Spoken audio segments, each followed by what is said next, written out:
Muy buenas tardes. A continuación presentamos la actividad número 5 correspondiente a las diferencias y similitudes entre el contrato público y contrato privado. Presentado por Nancy Clarixa Jurado, Jason Enrique Cabezas y Luisa Fernanda Romero para la Universidad Nacional Abierta y a Distancia en el curso de contratación pública y privada.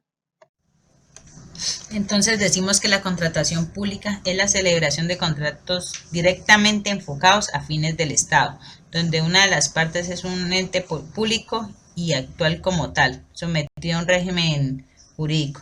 La contratación privada es un acuerdo entre dos partes jurídicas o naturales diferentes, donde mediante un documento se registran los datos de la negociación y condiciones y pago.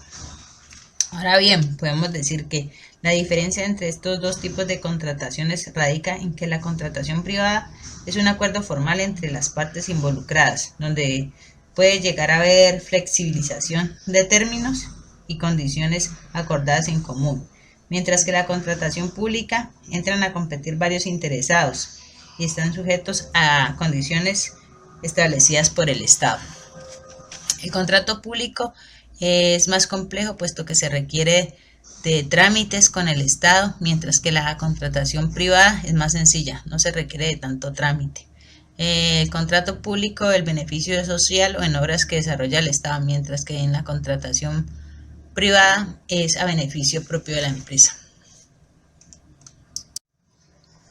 Las partes del contrato público y privado.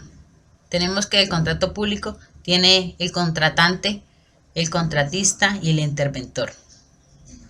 El contrato privado son dos partes, cada una que a su vez dentro del mismo, dependiendo del tipo de contrato, es quien a su vez adquiere obligaciones específicas en el contrato.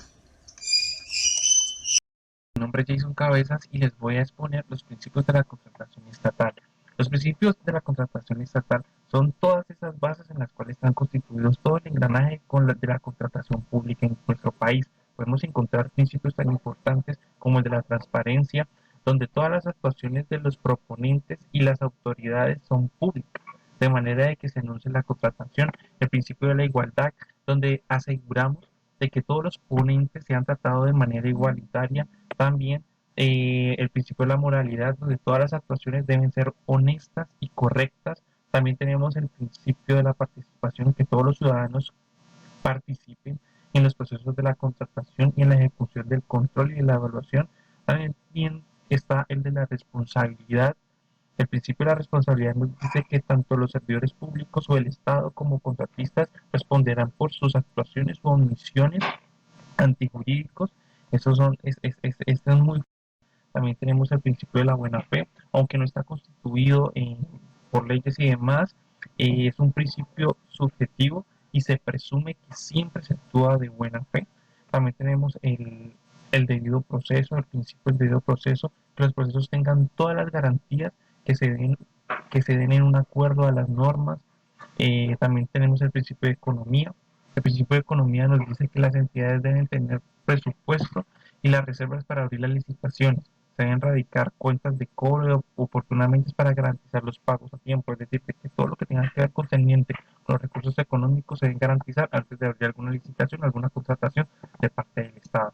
También tenemos principios de la función administrativa, donde los procesos se dan sin retraso, se deben dar sin retraso y sin obstáculos para la contratación adecuada. También el de la función administrativa y la celeridad, es decir, de que el Estado también debe ser propulsor de la celeridad de todos los procesos de contratación y demás. Estos principios, como ya lo había dicho, son algo neurálgico de nuestro engranaje de contratación. Los principios de la contratación privada van mucho más enfocados en la eficiencia, es decir, a ser objetivos, a que esta contratación privada tenga una planeación, tenga una responsabilidad, es decir, que tenga una responsabilidad dada la dinámica de la corporación o la organización, que tenga un principio de economía, es decir, de que se hayan hecho estudios, planeaciones y haya un presupuesto para el desarrollo, que no haya que haya un principio en el cual no abuse del derecho, de que haya una autonomía de la voluntad. También, muy similar a la contratación pública, también que haya un principio de buena fe, donde todas las partes en las cuales se acuerdan una contratación tengan el principio de desarrollar el proyecto y de hacerlo de manera eficiente. También, el principio de la consensualidad y también tenemos el principio del enriquecimiento sin causa, es decir, de que dada una actividad o dada una contratación, no debe haber siempre un fundamento para los ingresos y estos no deben de ser desproporcionados a la actividad que se está realizando.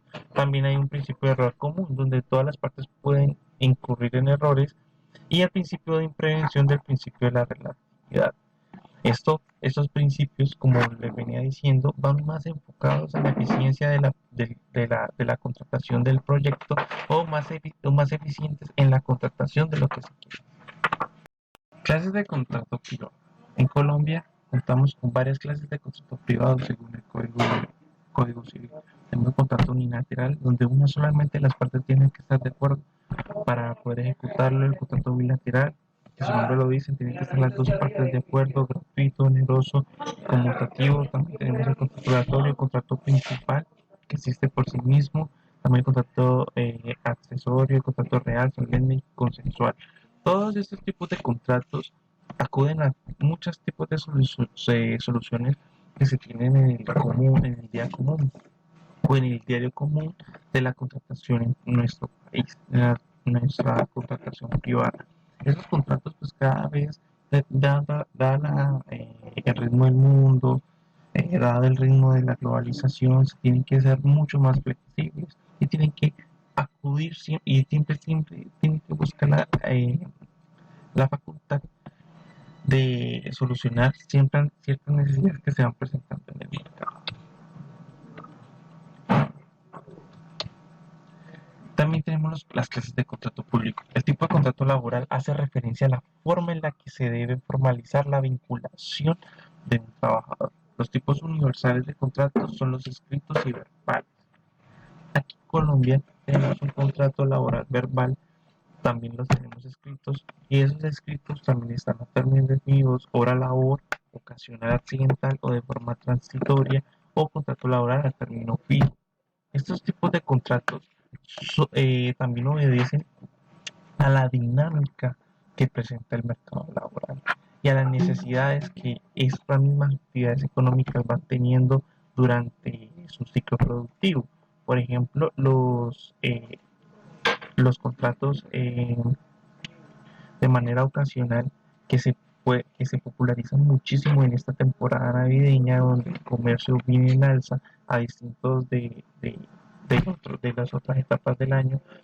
Estos contratos pues salen a flor de piel en esta temporada, por donde tenemos una temporada comercial muchísimo más alta y se le requiere más mano de obra que por ejemplo en mayo, en abril, donde la temporada comercial no es tan fuerte como la de ahora. Mi nombre es Luisa Fernanda Romero y les hablaré acerca de la responsabilidad por el incumplimiento del contrato. Primero que todo, hablemos qué es el incumplimiento de un contrato. El incumplimiento al contrato es la ruptura que hay entre el acuerdo realizado entre las partes. Esa ruptura se puede ver a varios motivos, igual lleva a que no se cumpla el objetivo general de ese contrato establecido. Si bien existen diferencias, como anteriormente se han nombrado, entre los contratos públicos y privados, en las responsabilidades por el incumplimiento de esos contratos también las hay.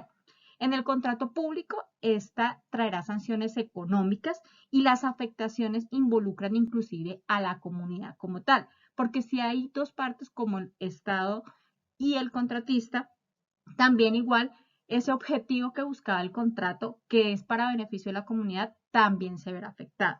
Entonces, si se afecta esas partes, las tres partes, quien incumple tendrá consecuencias como sanciones económicas, tendrá que pagar indemnizaciones, inclusive destitución, inhabilidad para celebrar contratos estatales y inclusive hasta la cárcel, de acuerdo pues obviamente al incumplimiento que se haya establecido. En cambio, en el contrato privado pues ya hay otro sentido que se le da a este incumplimiento, en donde se puede dar por cancelado el contrato, pueden haber inclusive acciones civiles en donde pues se vea involucrada las dos partes para llegar a un acuerdo. Puede ser exigible dinero por la restitución pues de este incumplimiento, y la responsabilidad civil contractual y responsabilidad civil extracontractual es el soporte por el cual se pueden pues dar como tal las garantías sobre los contratos que se establezcan. Principio de igualdad e interés general y particular. Cuando hablamos del principio de igualdad, hablamos de que podamos tener un trato igualitario o justo cuando se tengan las mismas condiciones, y un trato diferente cuando se tengan condiciones especiales o diferentes frente a las relaciones contractuales que se establezcan. Cuando hablamos de interés general y particular, hablamos de que siempre va a prevalecer por encima de cualquier cosa el bien común, el bien de la comunidad, sobre el bien particular que tenga cualquiera de las dos partes en un contrato. Es importante porque de una u otra manera acá se garantiza que ese beneficio que va a recibir la comunidad esté por encima de cualquier beneficio o interés que tenga, ya sea económico, político o cualquier otro que se pueda dar en una contratación. Agradecemos su atención.